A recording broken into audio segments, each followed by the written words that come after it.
o marang moula mayap aungil madangali arngula bela malungil silsil mora rugul aduk mos bedel gaswe sa ilang tukubet strigel adanga ikrel belau ma angara alsel belau tial program rigida momu ringira hotel batas ringil kil ka mom saudra tukoil ngia angarngil tukoraudod el tletaraudod ngia angarngira blul adre lange mal namoklol marail blul ad emergo nge dial sal mal matengli emergo engkal adel bara atal alen sita tigil adel belau bokku ur tigil adin bal betegi del tokora bitcoin ma tukora ka gidru do dingara sela yang at mal ubang sai kalol gyung emergo engai gida sengkel adel ngia awayal al lolo lombot mara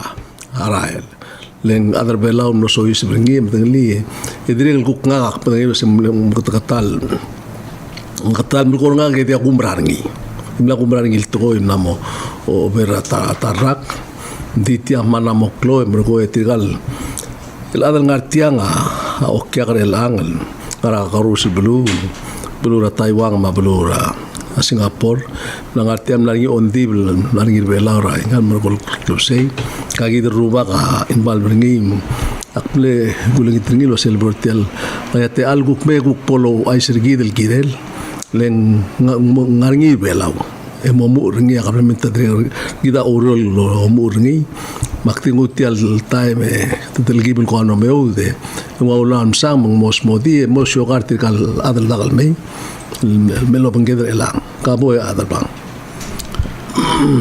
malungil tutaun morarokuil adal loreng sa maru mesertial toksor gidlo bangela ma Mr. Uludong mal saul guk mosab edal kaswes kayuding logiutial program digulngite buktu aldadal tokorang bar da tokorang English bol spiritual okyar gidal direct madange edo saudal toy mal mermudan borniate eledal spedal kuk kaswes kayuding al sils.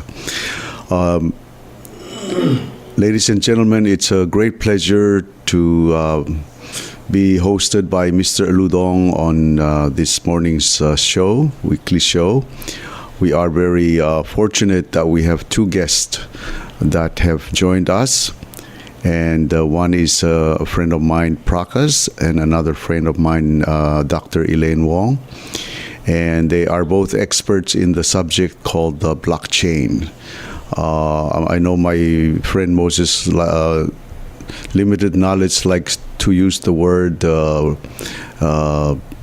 Bitcoin, but Bitcoin is not the only blockchain. It's many forms of blockchain.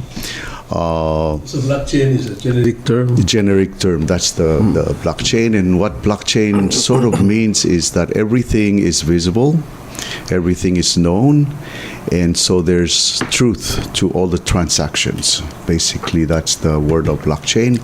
And blockchain can be used to create currency or to deliver currency. And blockchain can be used to show maps and certificates for land. It can store health records. There's an array of very many different uses, one of which is to transfer money. So as you know, Palau government is working on a pilot project with a company called Ripple.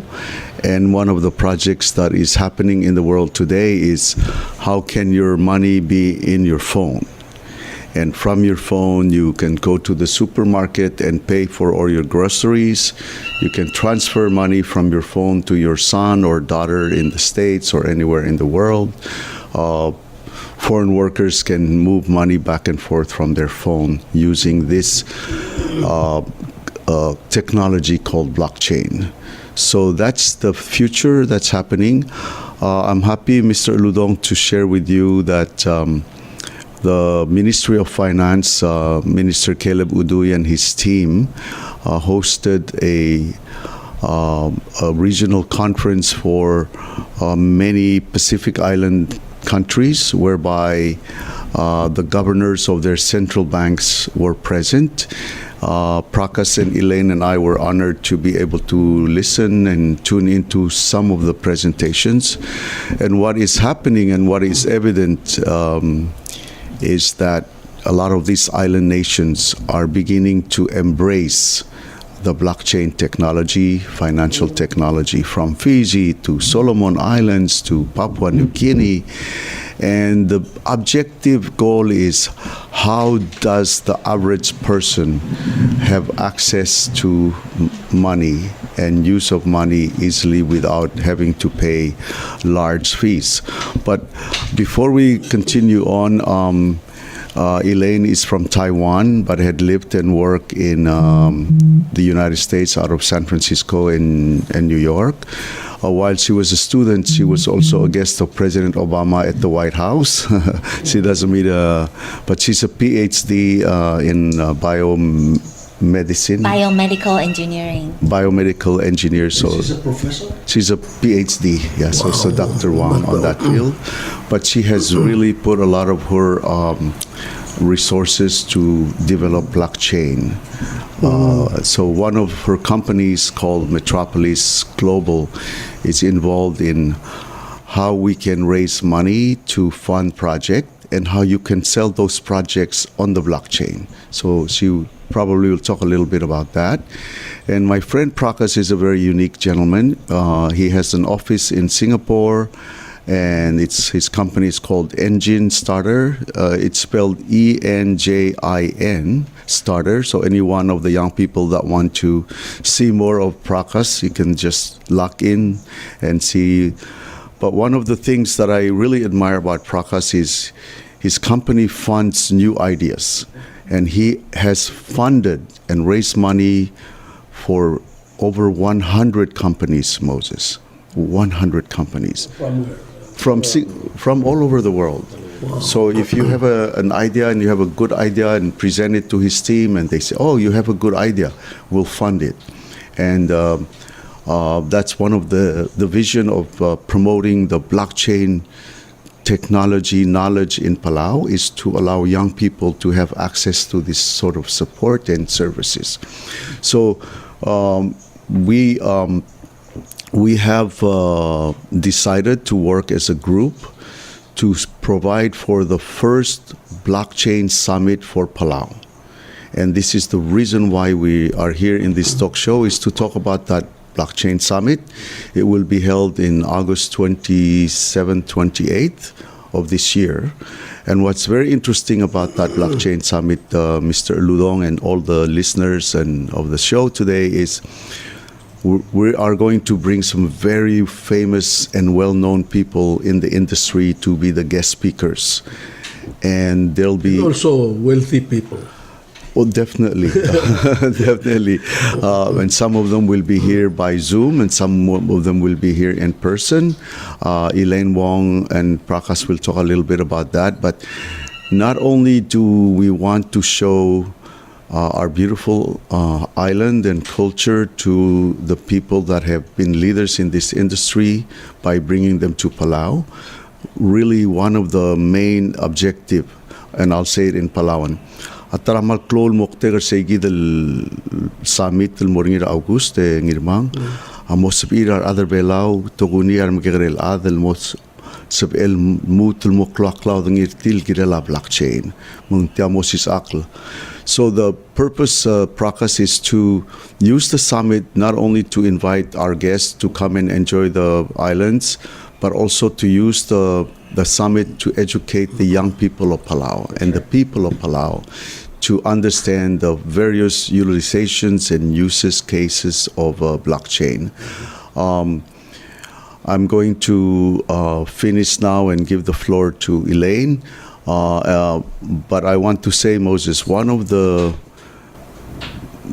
happenings in the world today, Mr. ULUDONG, is the subject of climate change. Blockchain can be used to support the environment and the climate change, and Prakash will talk a little bit about that. But we have some people that are protecting the jungles of Amazon on our team, that are dedicating the Amazon for protection from logging or devastation using the blockchain. So we'll talk about that, and maybe some of those concepts and technology can also be used to support the goal of Palau to protect its environment, but also to monetize what Palau does by protecting its environment. And this is sort of the things. Moses kamusulal ra invitation so lang di bortiang the bestritrical al ada ate al gukmok musese dreng sertir ikaw mga kakura mo ng sul guk radio yu daigel sesel. So Elaine Wang, welcome to Mr. Uludong's show. It's very nice that you could be here, and we're very lucky your friend IRENE OLKERIIL has just arrived and will join us. So you won't be the only woman in the room now. So I know you have met, and She was not supposed to be here, but when she found out her friend Elaine is here, she joined us. oh, that's nice. That's nice. Thank you, IRENE, for joining the show. So, Elaine, you look young and beautiful. Wanda. Thank you. And then blonde, and then you also have Palawan money on your neck. So I look at it and Oh my I'm God. confused, because when women wear that, we know, especially that size of big money, you married to a high clan or a royal family. Anyway, tell us about yourself. And Yeah, so everybody asks me about the stone money I'm wearing on my neck. As soon as I arrive at Palau airport, the immigration officer and the custom border control asked me, "Are you married to a Palauan?" I said, "Maybe one day, but now I'm married to Palau." He's like, "Okay, you're in." So it's an honor to be here. Thank you for inviting me to this show. My name is Elaine Wang, and I am a blockchain enthusiast, digital nomad, and global citizen. I have traveled to more than 100 countries all over the world and learned about their economic structure, their culture, and how they live with the environment. And my nationality is Taiwan and America, so I'm dual citizen. But somehow, when I arrive in Palau, I feel like this is actually my home. It's cheesy to say, but I feel like I probably was Palauan in my previous life. But what I wanted to say is that in all of my experience, traveling and living in different continents, I realized that a lot of humans, they are not really treated fairly just based on the country of their birth. And some people, just because they are born in the wrong country, for example, in, I don't want to name some of the country, but maybe Brazil and Argentina, their money has a huge inflation problem. And people, it's hard to access, say, produce or services, digital services. And in some people from Africa, they cannot even travel to other country because their country is not friends with other country. And so there's just a lot of limitation. And if you are an entrepreneur, startup founders, you register your company in the wrong place, then it's hard to raise money. So we see there's a lot of problem that's caused artificially.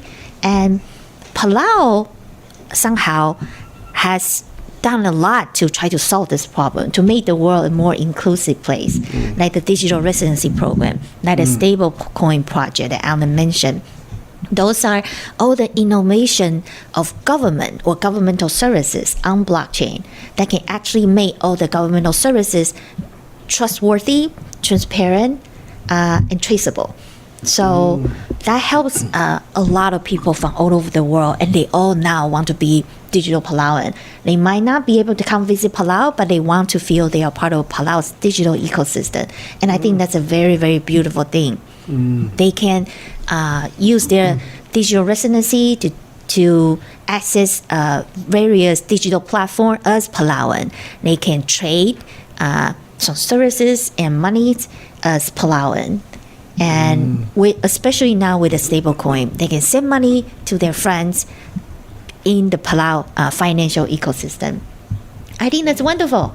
So as as a global citizen, as someone who was born and raised in Taiwan, who is not recognized as an independent country by a lot of people, this is, I think, amazing and game changer for a lot of world. I probably talk too much, too serious, too soon, but I just want to say how humble I am here to be working on something that will help Palau too. So my company, Metropolis Global, then we are building a digital platform, trying to connect all of that together.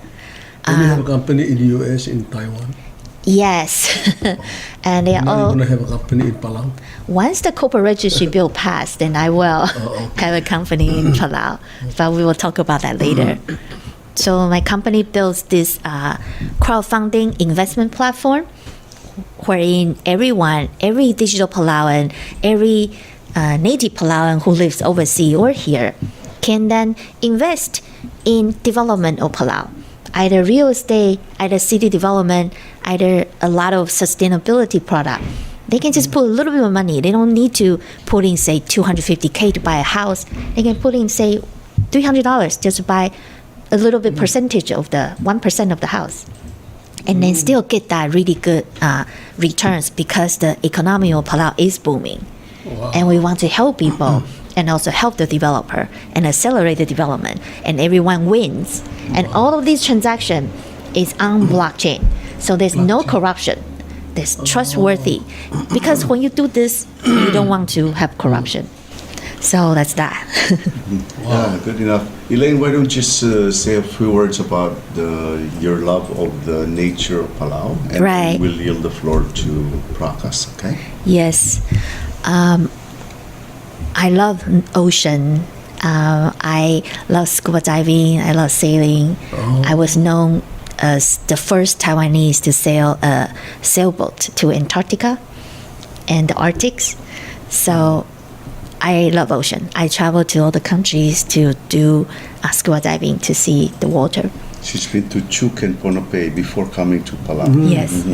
But right now, after being to all these islands, Palau is my favorite. It's top number one. It's the only island country that I don't see big giant fishing boat when I go out. And it's the only country when I jump into the ocean anywhere at any given point of time, I will see lots of fishes and sea turtles. And it's a country where humans are living in harmony with the nature. You can jump in, you catch the fish, and you eat the fish. It's not just like to put in a supermarket to sell it to someone in China. Wow. So I love that. I just Thank you. love it. Nice to hear that. So hi everyone, my name is Prakash. I come from Singapore, and my company's name is ENJINSTARTER, and we are currently in the process of expanding into Dubai and other parts of the world. So let me start by first sharing how I actually met Alan. I got to meet him almost a year ago, on the 7th of July last year. We were in Singapore and we were introduced over a hot pot meal. It was a Chinese restaurant. And Ellen really captured my curiosity with all the stories that you were sharing about Palau, but he really, caught my heart when, he ended off the meal with a chant in Palauan, and also he made an invitation to me to visit Palau, which I did in November last year.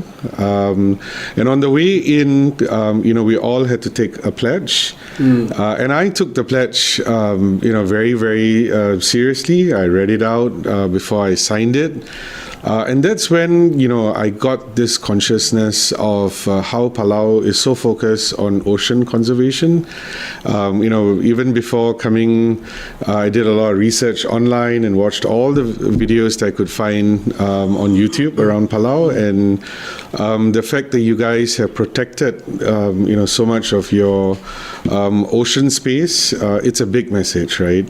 I come from a small country, and Singapore is a dot in the map. Sometimes in most maps, you can't even see Singapore. But because of the way that we have seen our aspirations, the way that we have built relationships with every country, big and small, and provided support and been a friend to many. Singapore has been able to progress, and it's a big voice internationally, and we participate in various economies. And back in Singapore, I've seen how things like fintech are adopted. The government comes in to provide support. Companies like mine started our career as fintech companies before we actually went deeper into the blockchain. And that's kind of where I saw how, starting from Singapore, if we create certain technologies, we could serve our neighbors in Southeast Asia. And that's really the vision that we have for Palau. Despite it being small, it's actually an advantage. You guys are very nimble, you guys move very quickly, and you guys are blessed with a leadership which is very, very futuristic and looking to the future for ways to actually evolve the economy beyond just tourism to actually looking at digital assets and digital services.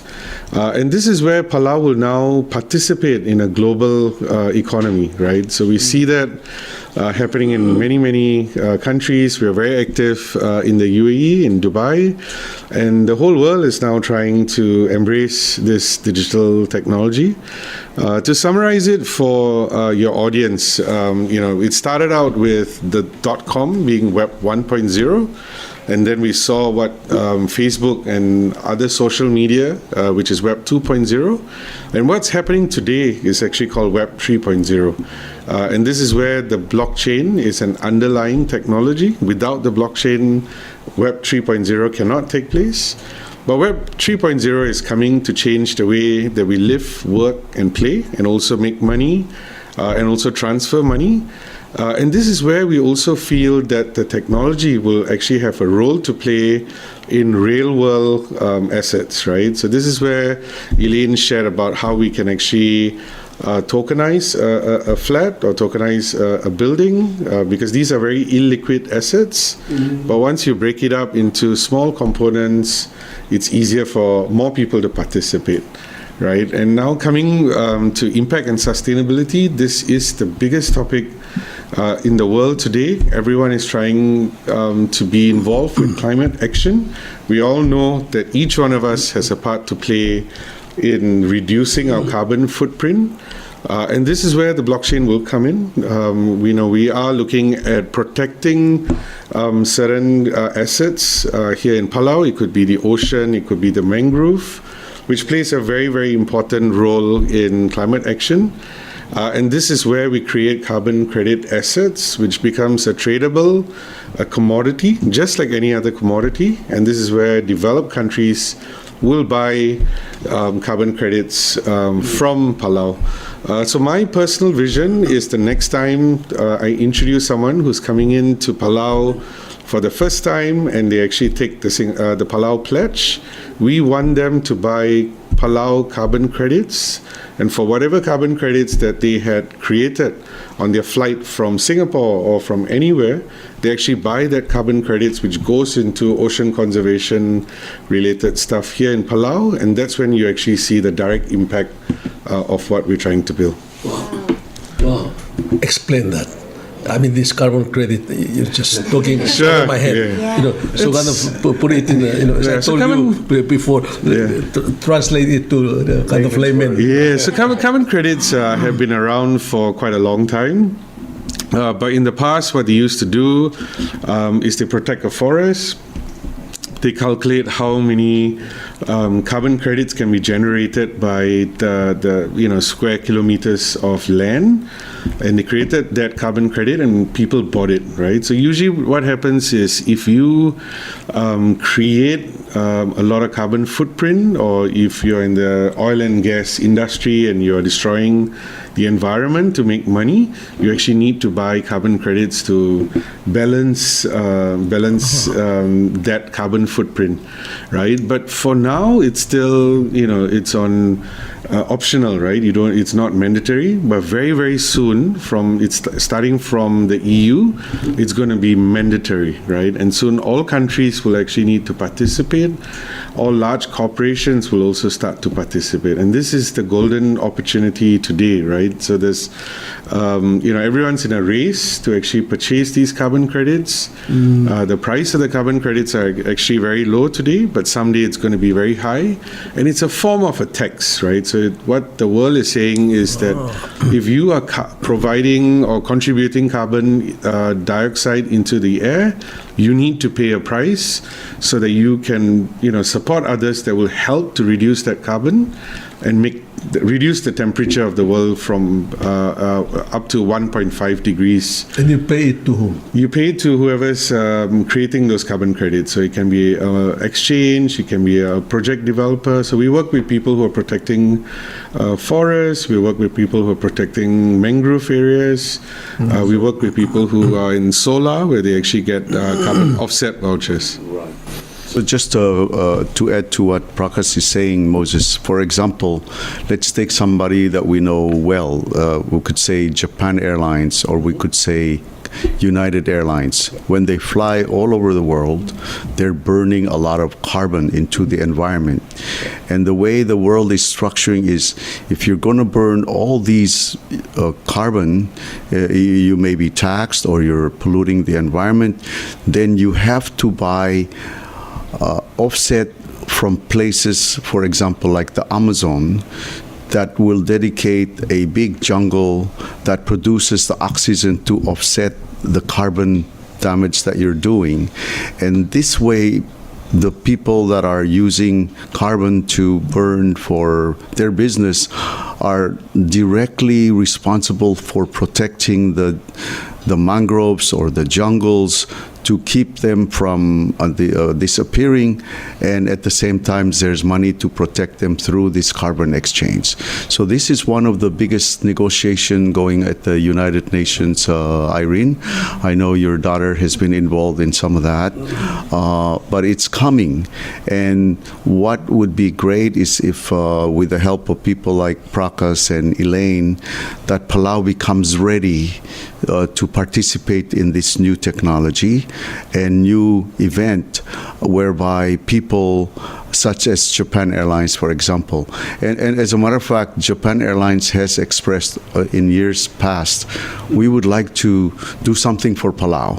And so friends like that will say, yeah, we're going to travel to the US, but we want to donate our carbon credits to help something in Palau. And so this is where it's happening. Yeah. But how do you connect it to blockchain? Yeah, so every carbon credit asset that we create is going to be captured on the blockchain from the time that it gets created, each time it passes from one hand to another, to the time that we retire the carbon credit, which means someone buys it and uses it to offset their carbon footprint. We burn it and we retire it from the blockchain. So the entire journey is measured and viewed on the blockchain.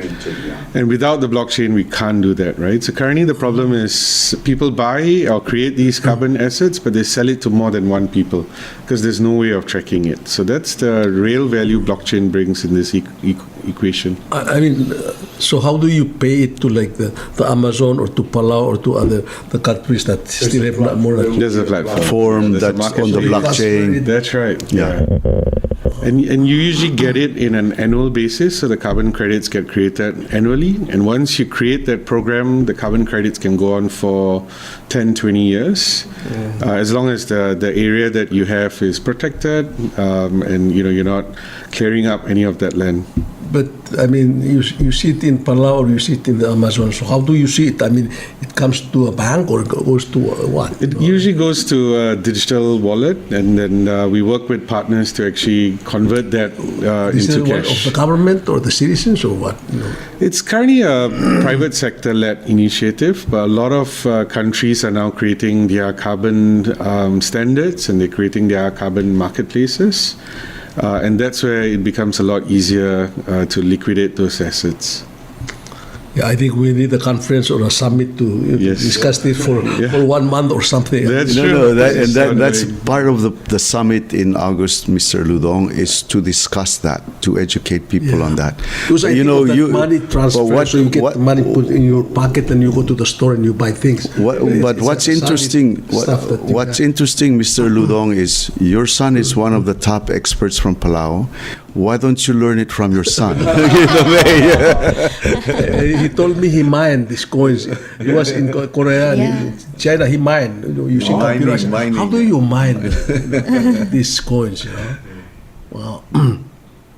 Well, let's hear a little words from our sister Irene. Irene. Yeah, betul tayo, sister. Oh, gitu tak baratang, and I want to take this opportunity to really welcome you, Elaine, back to Yay. Palau. It's been a while. Yes, I'm truly happy that you love Palau and you're back and sharing with us on the radio this morning. I think I met Prakash, right? Yeah. I think I met him once with Junior. Right. Junior was driving, so Okay. it was only one time. Right. But I know I've talked with Elaine at some point in lengthy conversations, and Moses, she's got a huge heart. She's a very, very special human being, very huge heart. And I'm very happy that you're helping Palau and also doing this with Alan to help Palau to move forward a little bit into the digital age. It's Palau has a slow pace of life, and so these kind of things are still new, and it helps when you have people who know what it's about. And so I just wanted to say welcome, and also I am looking forward to your summit. I think Mr. Sid said August, so this is probably something exciting, especially for the young people. And so that's good. I just wanted to share, and hopefully young people are watching us today so they can also be in tune with what you're doing for Palau. And with Metropolis, let's keep our fingers crossed and hope that moves forward with our Congress. Yeah. Okay. You know, Irene, this is the tallest Singaporean I have ever seen. I've been to Singapore many times. I mean, when the guy walks in, I said, "Oh my goodness, is this a former basketball player or what?" You know. So I'm very happy to meet him and. Prakash and I have traveled together to Dubai, and we also were very honored, along with Elaine, to arrange several meetings with the president and the leadership of Palau. Okay. And I must say, Mr. Ludong, this little nation of Palau really has a chance to learn from these very successful nations, and just a little success on some of the innovative ideas like corporate registry can really help Palau grow its economy. One of the main issues that Palau is facing today, and I hear Irene talk about it quite often, is we have a lot of our young people moving to the United States. Our leadership is very concerned about that. And this blockchain can be an economic event that can bring back a lot of young people to come and work, and not only work, but work way, way above the minimum wage. It's a high-paying job. One of my daughters got offered a job, and she makes $100,000 a year to start, and many. So the point is, when we allow this industry to flourish and grow in Palau, it gives an opportunity to young Palauans. We attended the PCC graduation recently, and I'm very inspired that these young people want to go to the workplace. But all of us are concerned that if they don't find the right jobs, they're going to move to the United States. So this blockchain, this digital economy, will give a great opportunity to the young generations to flourish in employment and business as well. One of the things we learned in Dubai, Prakash and Elaine, was that when these businesses happen, and Irene has experienced them, it's not the government that makes all this money. It's all these companies that are processing the application and helping these companies. That's a new industry for Palauans, and our young people really understand this phone. This is a little computer. And so this is a really big opportunity. And one of the things I want to compliment our leadership on, Mr. ULUDONG, is, you know, I was in Singapore with Prakash the second time, and he hosted a nice dinner and invited some really great people from the industry to come in and have dinner together. And then after dinner, he invited us to have a few beers along the sidewalk. And you know how I am, Moses. When I've had a few beers, I get a little bit noisy and loud. And Irene, you know what I said to them? Hey, guys, I need your attention. And cheers, here's a glass of beer. And cheers. You know, I'm standing on this ground in Singapore. And you know what? My little country of Palau is a small country, but I have a submarine cable connecting Palau to Singapore. Yeah. And I was kind of joking, but that has a lot of value. Palau is now connected to the world with super high-speed capacity of internet. So all these things about blockchain, corporate registry, digital banking, other incubation, if we can bring these to Palau with the leadership of Palau, it will create an opportunity for young entrepreneurs, male and female, to come up with ideas and get funded without the need of banks. And secondly, the job creation will be quite enormous. So do you agree, Prakash? Oh, for sure. For sure. I mean, we've definitely seen, you know, how each time there's a new technology trend, you know, it creates a vast amount of opportunities. And when you see smart money and smart people coming into the space, you know, you definitely know, you know, something big is going to happen. Just taking my personal journey in the blockchain and cryptocurrency space, my brother was the first person to accept Bitcoin as a form of payment in 2013. So he used to run a small cafe. He sold coffee, cake, and beer. You know, sold about $200 worth of debt, and he managed to get 4 Bitcoins. He's still holding on to 2, and you know that's worth at least 30,000 each, right? But he got it because he was an early adopter. I missed it. I watched him. I didn't do much about it, so you know I didn't get to benefit from that.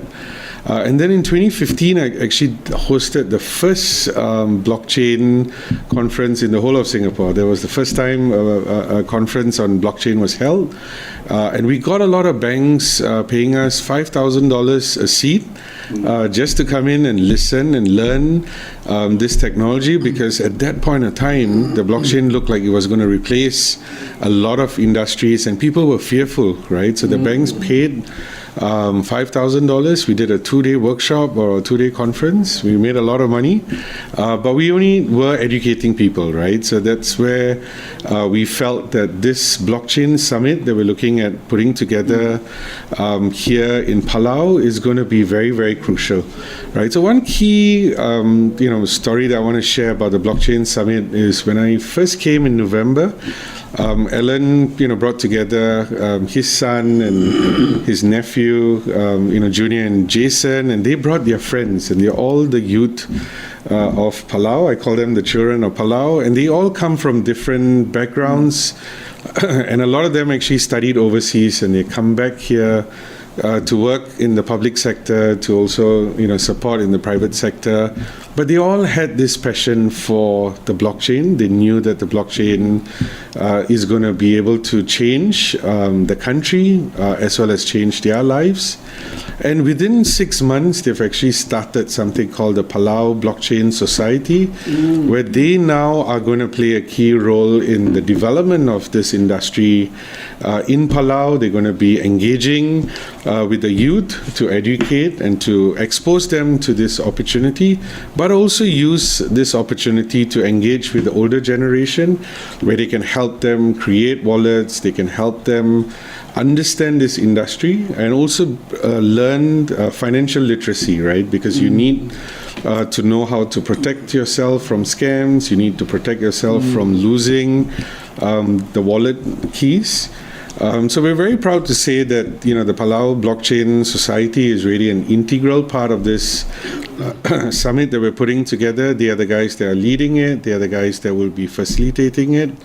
And this is where the primary focus really is to bring in all these top speakers from all around the world to Palau and inspire not just the youth, but everyone that something exciting is happening for Palau. So, please, give me concrete examples of how new business or new ideas can be started based on blockchain technology. Sure. And give me what kind of business and then how much money you can make or how do you do it. Yeah. Why don't we start by selling some shares of Tiabelao? Yeah. So you can have owners of your newspaper from all over the world on the blockchain. Now that's that's new. It's happening. I'll give you the example which I'm most familiar with. So we invest a lot in gaming companies, and sometimes these are guys that are 4 or 5 people, huddled around a room, and they have technical capabilities. And this is where they need money from the outside world, right? So they can build a game, they can build a community, but they need capital. And this is where they come out with a token. We invest in that token. We raise additional money for them via the token. And once they're ready, we actually help them list that token, and that's where money gets made, right? Of course, people also lose money if they get in at the wrong time. But this is where the crowd is coming in, and they believe in the vision of the founding team, they believe in the vision of what they're building, and everyone contributes. It can be $100, it can be $1,000, it can be a lot more. But what we want is people coming together because they have a shared interest, right? In the early days of business, let's say in the US where there are dairy farms, that's the way that it worked, right? The dairy farms form these cooperatives, and the cooperatives will take money, and then they will travel like how Ellen travels around the world attending trade events and promoting stuff. But the only way they could do that is because they raised money as a co-op. That's exactly what we're doing now in a crowd-funded way. So what about I'm trying to start small pig farming on Babralao. Raising pigs, Yes. chickens. Yes. It's a business. I don't have capital. How do I use this technology to... It's not there. We have to build, and this is what ELAINE is currently working on, but there are various ways that crowdfunding can also take place, right? One good example that we see in the Middle East is actually it's built on profit sharing, right? So you need to raise 100,000. If you get the 100,000 every year, you make another 100,000, and then you take 50% for yourself. That remaining 50% actually goes to the investors. And this is something that happens annually, and this is a way that you can actually generate revenue for yourself and also put the money that's sitting in your bank to work. And this creates velocity, right? If money moves within the economy, this is where everything kind of comes up. And that's what we're trying to encourage. I mean, we spent some time at the forum this week, and we realized that a lot of deposits in the bank in Palau is actually being deployed in economies outside, right? So that's where there is, fundamental challenge. But what we need is that capital to flow. But what we're trying to do is to get the whole world now who knows about Palau, who's heard about the great work that Palau is doing, to actually now participate financially. It could be a tourist, it could be someone who one day wants to visit Palau, and they can contribute $100 to the pig farm and help you raise money in that. And you do it through blockchain. The blockchain, yeah. So everything needs to go through the blockchain so that there's trust. And you don't need the bank or an institution to store the money. You have to. I mean, we raise money in the blockchain, but eventually you need to pay bills, and the money will go to your bank account. Bank of Hawaii, but the tracking where the money came from is documented in the blockchain. That's right, end to end. But the Bank of Hawaii now is not ready to accept No, so let me make a clarification, Moses. So you have a company, let's say Moses ULUDONG Pig Farm, pig farm, yeah. and you have a checking account at the Bank of Hawaii, right? So then you raise money through the blockchain. That money comes to your wallet, or or goes to your bank. So the Bank of Hawaii never is involved with the tokens or the blockchains. All they do is accept the money to your account for you to use to build your business. So, and that's a normal thing. But yes, Bank of Hawaii is not involved in Bitcoin or no, they don't accept token, but we have a service in this business where that token is converted to USD. And then as USD, it is wire transferred into your XYZ account. And that's a normal process in the world. But the thing is, the blockchain is, you sold the share of your company, or you entitled some profit sharing of your company, then let's call it share number 2. Because of blockchain, you cannot cheat and sell that number 2 to many people without them knowing. Because the whole world will know that that blockchain number 2 token belongs to IRENE, and everybody knows. And it's protected and it's documented. And that's where the blockchain comes. It avoids the people from pyramid scheming or and all those corruptions are taken out because of visibility, transparency, and then people trust, oh, I'm going to invest in this pig farm because I can see how much money is being raised. So if you were raising $100,000, they know what that $100,000 is going to do, and they know that you cannot take that same plan and resell again, because that token, that blockchain documented share is protected by the blockchain. And so the blockchain for those, it's like, this is your commitment. And this commitment moves to the next level, everybody knows. And that's why, Moses, I want to share this as a part of the story, IRENE, is the whole blockchain society believe that the Yapstone money is the original form of blockchain. So because this money came from that family to pay from it's the story of the journey that is blockchain. And that's, but this now, this Bitcoin, this Ethereum, all this on the blockchain means that when you own that Bitcoin, you're the only owner, and that cannot be defrauded to other people. So as you learn more, Moses, you begin to say, let's take an example on Palau.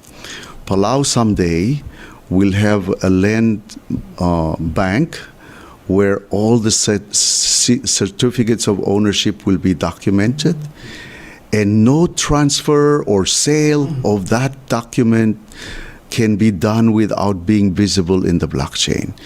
Someday you will not need to go to the clerk of court and do your research who sold this land. Every moment it's sold, it's on the blockchain. And that's And you can check it through here. on your phone. And that's where countries like the UAE and Israel are coming to that level.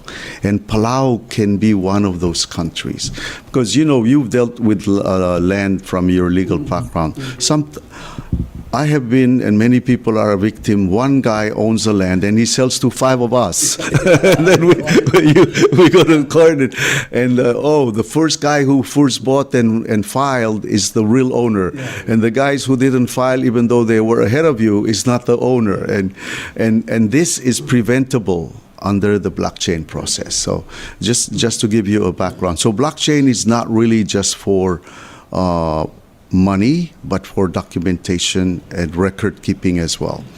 But going back to your farm, if you issue a $250,000 offer and you put it on ELAINE's platform, and people say, hey, I want to help Moses, I'll buy $100. Then that's on the blockchain.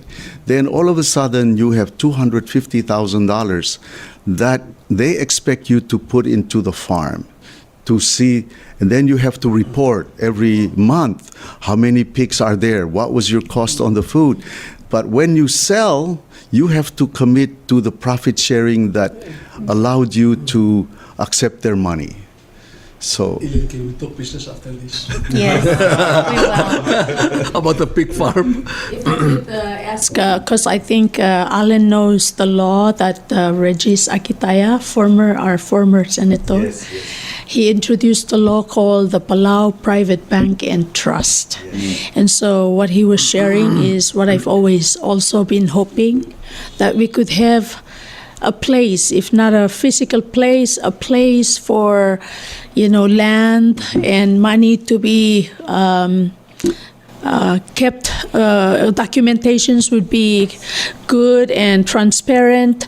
And I'm wondering if there's any good suggestions or ideas from Elaine and from you, how we could use that law. You remember before he passed away, it's called it was signed into law. It's Palau Bank and Trust. It's good for both money and land. So. Thank you, Irene. I know Prakash will have something to say about that, and God bless his soul, our good friend Regis, who really was an innovator. Yes. And also he was really one of the senators that really promoted renewable energy. And he was an engineer by trade. Yeah, He and understood. unfortunately, he played baseball with me in our younger days, good friend, and we're very proud. His son is now studying engineering in Taiwan. Elaine someday will introduce him to you there. Hire him. But that company, that idea of a bank, is really suitable for somebody to manage it, a professional firm to manage it for Palau, to attract this private wealth. It's called family trust, because it's a big and growing business in Singapore.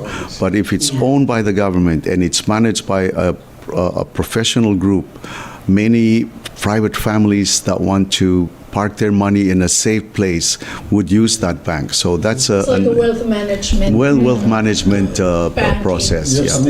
Sure. Yeah. So Singapore is currently one of the biggest places that a lot of this family wealth is being stored.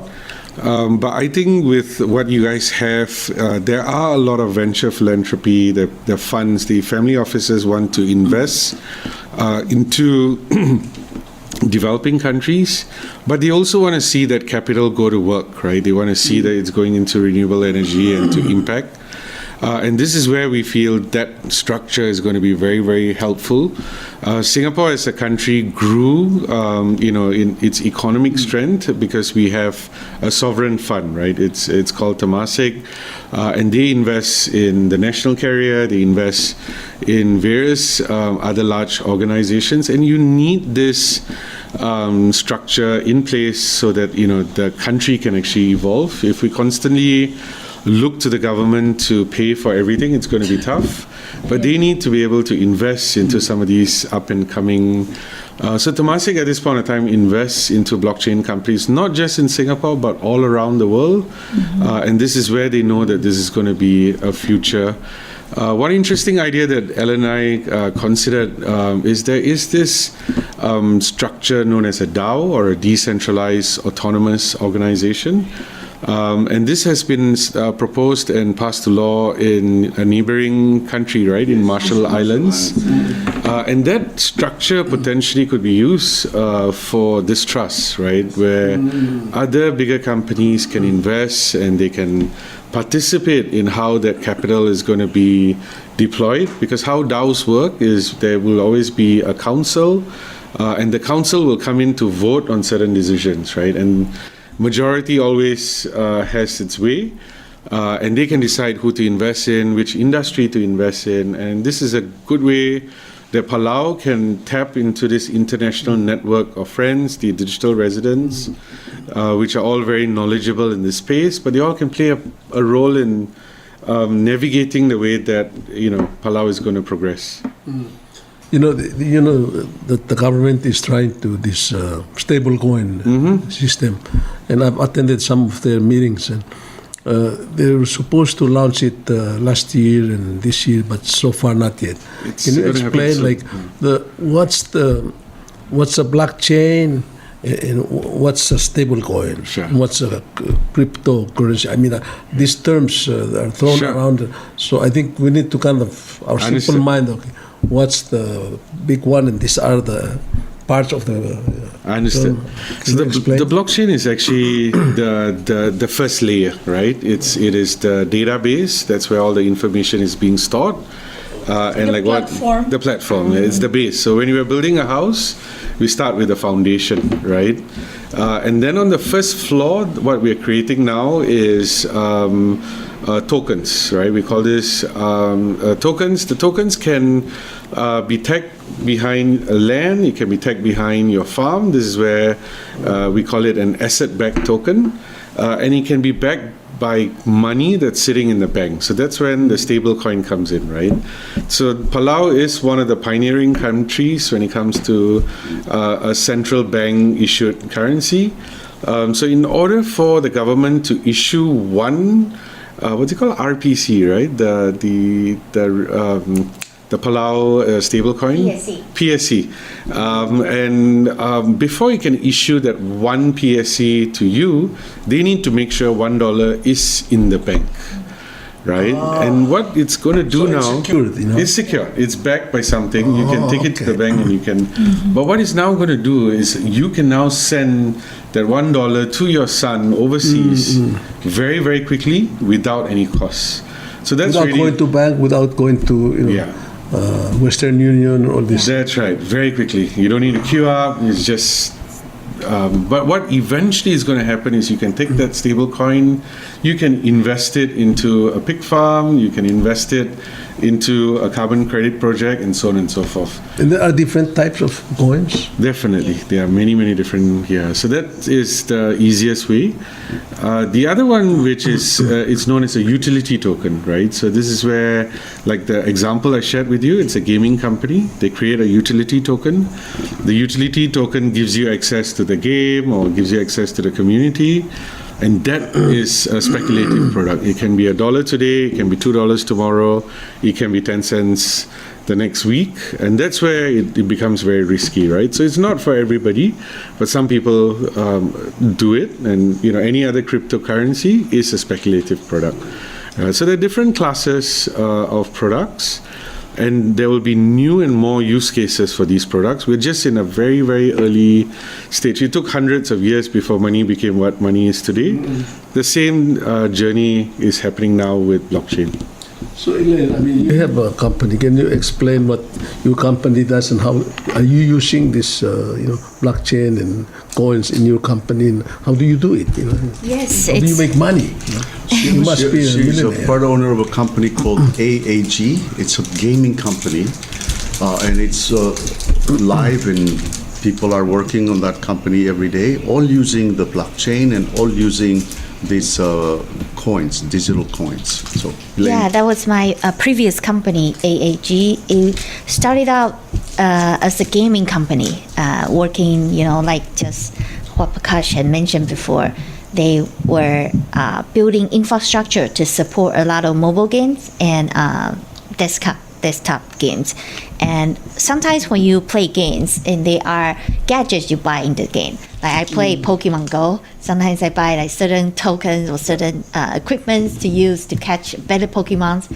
And that transaction can be done all in blockchain. And also the Pokemon I train or I catch, I can sell it in the secondary marketplace.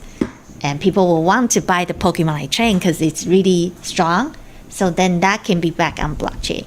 And all of these things are done in a lot of gaming companies. So that's what one of my companies before were doing at building a lot of software and infrastructure to support it. And we also have a utility token, like Prakash mentioned. These tokens then allow you to buy different things on the platform in the secondary market, and also give you discounts on some of the stuff that they can use, give you access to other ecosystem or software you can enter. So it's like a key, a turnkey that's in your wallet. When you connect to a platform and then you just recognize, oh, you have this key, so you can come and see the content. So there are all kinds of things you can do with these AKA tokens. Moses, unfortunately, Prakash has a commitment at 9:30. If we can finish at 9:30, that'd be great. But we'd love to come back when they're back again, and but let's try to conclude in 10 minutes. But it's something very new, but it's something blockchain is that widely used all over the world. England, UK, The US is using blockchain in every form or fashion. But the government is not involved. No, not the government is. In a way. You know, they're like, for example, there are companies now, and one of them will be a guest in the upcoming blockchain summit. He has a company called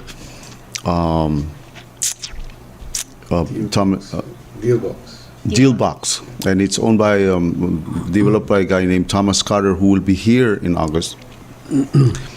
And he has a license from the Security Exchange Commission of the United States, where you can start companies and fund companies using the tokens. So in that sense, the government is involved because they authorize you and gave you a license to use. I'm talking about the transaction. They're not involved in the transaction. No, the government. In Singapore, between so between Singapore and Indonesia and some of the regional countries that trade settlements, the Singapore government has created a stable coin just to do that. Because if it's going to go through the banks, it's going to take 3 days, and it's going to cost, say, 0.05%. By using a stable coin, they can do this transfer instantly, and it saves a lot of money. There's a lot more trust in the ecosystem, and there's no fraud in that, right? So I think the key message really that we want to share is that, it like what Ellen was saying, it's a new technology, but it's moving very, very quickly, right? From government agencies to large corporations to individuals and small and medium enterprises. Everyone is now participating in this. And of course, we are also living in very, very challenging times. Right? Yes, There's yes. high inflation rates. A lot of banks globally have been going down, and sometimes putting money in the bank is no longer safe, and the inflation is actually going to erode whatever interest that you may have hoped to get out of it. So what we're saying is that there is this new economy that's being created. It's, it works differently for everyone, but it's an opportunity for all of us to participate. It's something that we need to look at long term. We need to be patient, but there will be a lot of use cases like what you were talking about, from pig farming right up to adoption of renewable energy. We believe the blockchain has a role to play.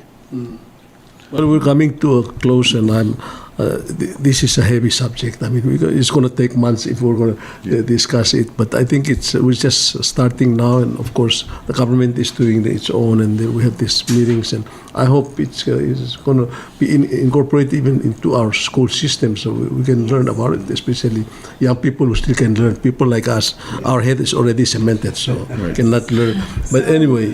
So that's why I wanted to then say this Palau Blockchain Summit is the first official summit in Palau, and not only we invite a lot of global experts in this field to come to Palau to share what they have done and what they foresee can help Palau as a country, we are also adding workshops and education components in there in the summit, welcoming all the local Palauans to come learn about it, students especially to learn how to build in blockchain's ecosystem.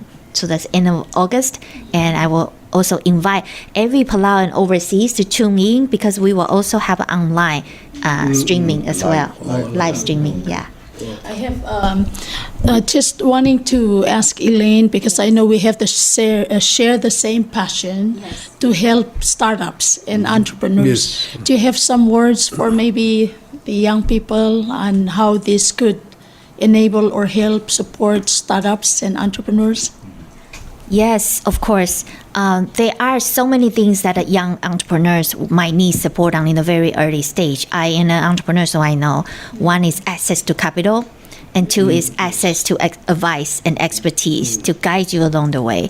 And I think with the summit and also this connection to the global world through these Web 3.0 ecosystems, and also all these DAO investment platforms that's out there leveraging the power of community in Web 3.0 will bring those resources to the young entrepreneurs in Palau in the comfort of their home with the power of internet. So the era of launching business fast and executing fast and well is coming. And I think this is, going to be. Can you give a closing, and then Alan will do a closing in Palau also. He's not going to chant. But, Yes. but just make sure that when you come back again, you start a company here with a startup with Irene or other people here, so we can see actual, because I'm still kind of doubting Thomas, So. So I'll again reference it back to another small nation that's a global superpower, which is Israel, right? It's called the startup nation for good reason, right? Because they are small. They're stuck in a landlocked land, and they don't really get access to a lot of stuff. But because they are hungry, because they are passionate, they've got the technical know-how, they've created global companies, right? And that's where we believe Palau will be. This is where Palau has created a voice for itself in the UN around ocean conservation, and we believe that Palau is now going to be a global presence. We've seen other Caribbean countries providing places for you to start offshore companies, and that's where we believe companies like Metropolis will come in to provide a decentralized solution where people from all around the world can start companies here in Palau. And I also believe that the next phase and the next frontier would be Palau leading the world with the adoption of Web3 in ocean conservation, and we believe it would be an idea that the youth of Palau will come out with, because this is the land they live, breathe, they enjoy the sun, the sea, the ocean, and this is where they will think of ideas to actually benefit the country, and the country now will become a global power, leveraging on all their strength. It will be a big voice all around the world. Thank you. Mr. ULUDONG and Irene, thank you. Kumal Saurtel talk show, no sab ela Prakash sama ELAINE el guko banget. Waigel blal do nga a host gidra ang irmang alwasi. Ti amal be esel tokoy mang swabel magdam ke ko ki de olis akrarat hindi segid el blockchain summit el morngi. Adangal tnatel mal tokar ali moskal adal may magda mo partner ti de mo kawdang irti. Adi swal mo duli Miss Irene el kora amo ulbong al adal mo simra sing. Kidar adar belaw mal makasail at abelwada mal kloate el lederingi mang al sumo de lo aranud wase do sigra rungil adal waitir kaikid el mes alid egel buruseda sab edel lultuirtir qad qaklel mul motoy mang di elange Irene ak maskangar aleme o dali kamorulia business plan ra obgudra moses el momru ra pig farmer ngi egadmo experiment ngi lo sperte ay gidel takoy ada kul mara so Sera prawalet teringi.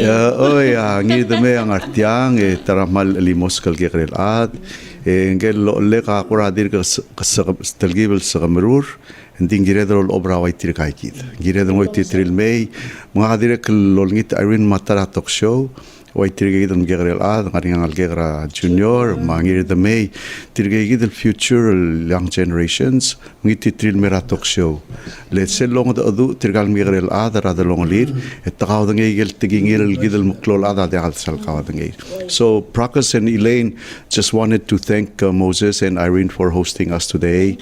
I challenged Irene to prepare a business plan for Moses for the pig farm. Yes, let's do it. But I also encouraged them to invite the likes of his son May and my son Junior, the younger generations, to come to the talk show so they can share this with the young generations. And on behalf of the people of Palau, we thank you both for joining this talk show. And we are very, I made a concluding point that we are a very small country with a very little population. And if we invite friends like you to join us in our economic growth, we have a better chance to grow as a nation. And for that, I am thankful that you have become a friend of Welcome again. Thank you. Thank you very much. To close, I grew up in Babalab, and when we get lost in the jungle, we have to find our way. So I think in this particular subject, this issue, I was in the jungle. Now I think I'm beginning to find my way out, because I see the sun coming, the rays of the sun through the trees, So thank you very much for the time. I know you're busy man and busy woman, but this man is all around. So this is not the end.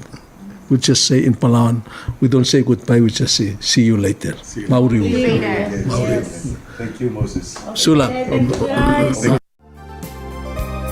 Eo marang moula mayop au ngil madangali arngul belau ise yaul akmul mogon